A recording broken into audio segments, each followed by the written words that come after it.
In the heart of Manhattan, Emily Harper, CEO of Harper Industries, was renowned for sealing multi-million-dollar deals with a handshake. Today, she was drained. Sliding on her sunglasses, she stepped out of her Bentley and told her driver, "Take me somewhere no one knows me." Her assistant, Sarah, suggested, "There's a quiet spa in Brooklyn. Discreet, no fuss." Emily nodded. "Go." 20 minutes later, the car stopped at a modest storefront with a sign, Lotus Haven Spa, adorned with a hand-painted lotus. Inside, the air was calm, scented with lavender. Mia, the receptionist, greeted her. "Full body massage or something specific?" Emily replied, "Full body, your best." Mia smiled. "James Carter's available. He's our top pick." In a cozy room, Emily kicked off her heels and lay on the massage table. James entered, voice steady. "Hi, I'm James. Ready?" She glanced at him, mid-20s, fit, short dark hair, calm demeanor. "I'm in a rush," she said. "Get to it." James nodded, his hands skillfully easing her tension. As he worked her calves, Emily shivered not from pain, but rare relief. "Why do this job?" she asked. "Long enough to know when a body needs quiet," James replied. Focused, Emily smirked. "And mine?" "It's screaming," she chuckled. "You talk to all clients like this?" "Only those who ask." She wanted to probe, but held back. Post-session, Emily asked Mia, "Is James married?" Mia laughed. "No, ma'am. Rumor is he's never dated. A mystery." Emily raised an eyebrow. "A mystery? With those hands?" She left, her mind on James. Intriguing. The next day, Emily returned before the spa opened. "I want James. No substitutes," she told Mia.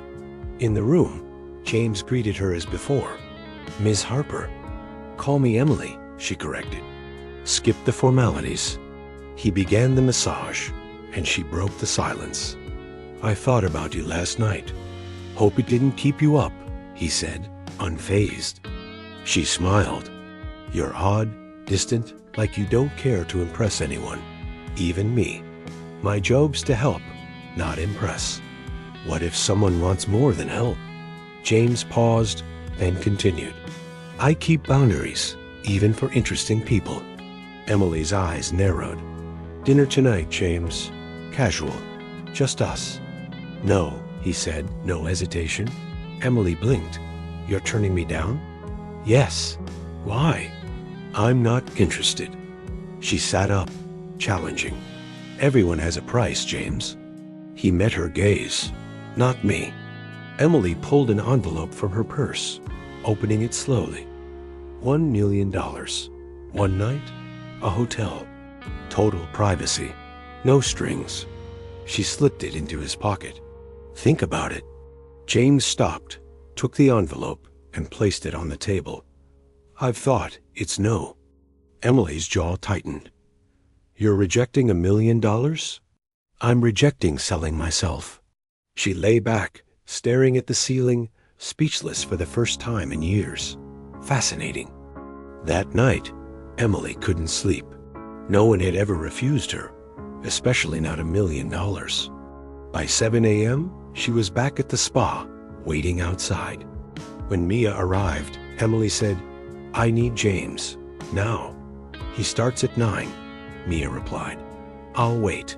She did, for 2 hours. When James walked in, she sprang up. "You owe me an explanation." James paused, calm. "Good morning." "I'm not joking, James." "Neither am I." In the room, Emily stood.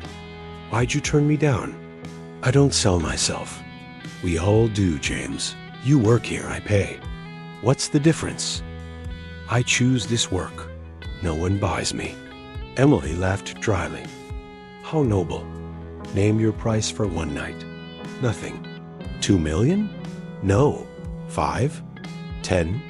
Jane's eyes held a hint of sadness. "You think more money changes me?" "Everyone changes." "Not me." Emily snapped. You're refusing $10 million to work in this dump for peanuts? That's not integrity, it's stupidity. James stayed silent, his calm infuriating her. You're making me a fool. I'm being honest. She stormed to the door, but turned back. You'll regret this, James. You'll wonder what knowing me could have been.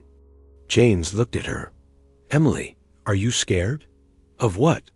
Of someone who doesn't want your money. The word stung. Emily opened her mouth, but couldn't respond. You can try to ruin me, but it won't change that someone said no, and you can't handle it. Emily stormed out, slamming the door. The lobby stared. She yelled at her driver, "Start the car." In the car, rage mixed with curiosity. Who is he? By noon, a spa employee posted an Instagram video of Emily's exit, captioned, "When the masseur says no to the rich lady." It hit TikTok, racking up 50,000 views. Comments flooded. She got what she deserved. The guy's got principles. Bet she's never heard no. Sarah called, nervous.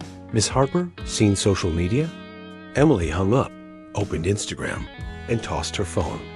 She was a public joke because of a masseur who said no. Next morning, the story was everywhere: YouTube, Twitter, local news. Millionaire CEO humiliated by Brooklyn masseur. Emily slammed her laptop and called her PR team. Remove that video. It's a private post, Ms. Harper. Pushing makes it worse. Furious, she called Sarah. Get me everything on James Carter, address, family, debts, coffee brand. 2 hours later, Sarah brought a thin folder. James Carter's a ghost, online, no social media. 2 years at the spa, rents a Brooklyn apartment, no criminal record, never married. Emily flipped through, frustrated. Family? No relatives in the U.S. born here. High school grad, then a 3-year gap before massage work. Emily slapped folder down. No one's this clean. Dig deeper. That afternoon, during a Zoom with investors, one quipped, Emily, you're internet famous. Laughter followed. She muted her mic, fuming. By 5 p.m., she drove to the spa. James was with a client. She waited, ignoring stares. When he emerged, she stood. You've got nerve showing up. It's my job, James said. For now. He ignored her, scheduling with Mia. I'm talking to you, Emily snapped. The lobby hushed. James sighed. What do you want, Emily? Who are you really? A masseur. Liar. No one acts or talks like you and is just a spa guy. James stared. If I'm just a guy who won't sell out, that's your problem. Emily clenched her fists. You humiliated me. Your actions did? I said no. She turned to Mia. How much does he make? Ms. Harper, I can't. Double his salary if you fire him now.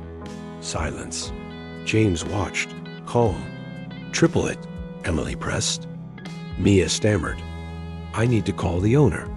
Do it. Mia dialed, spoke briefly, and hung up. Well? Emily demanded. The owner said firing James would kill the business.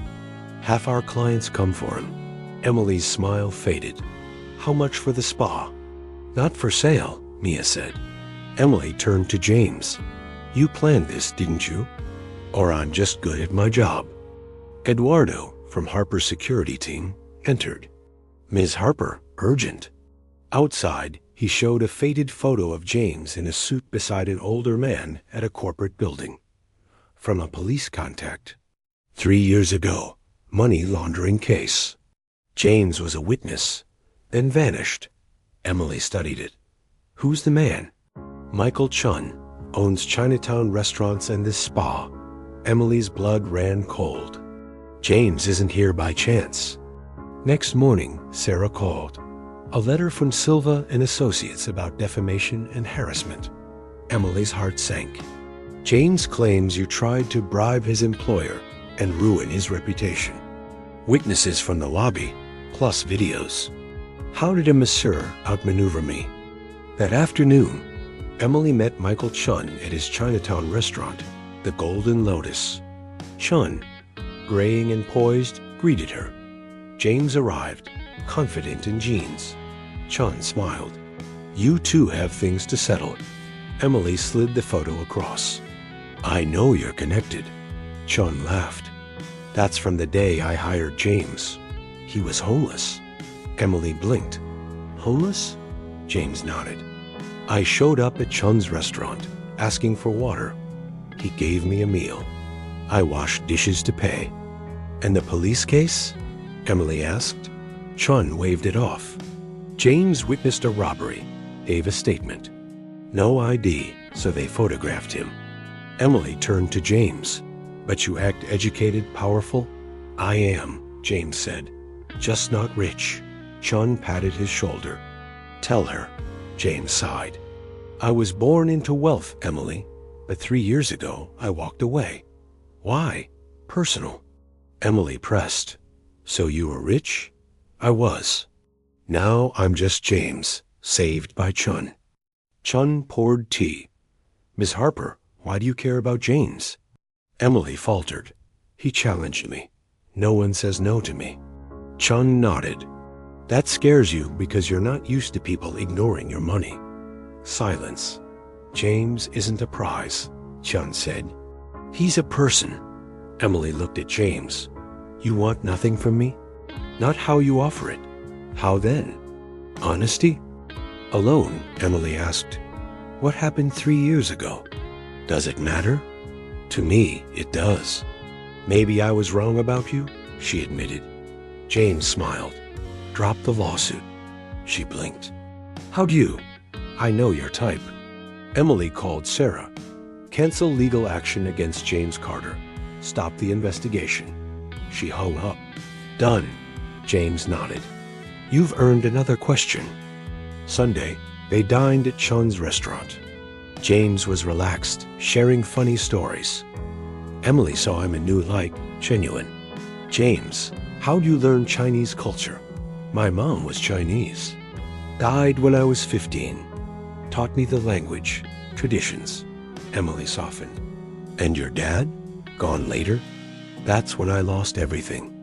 Next day, Emily's interpreter for a Korean investor meeting canceled.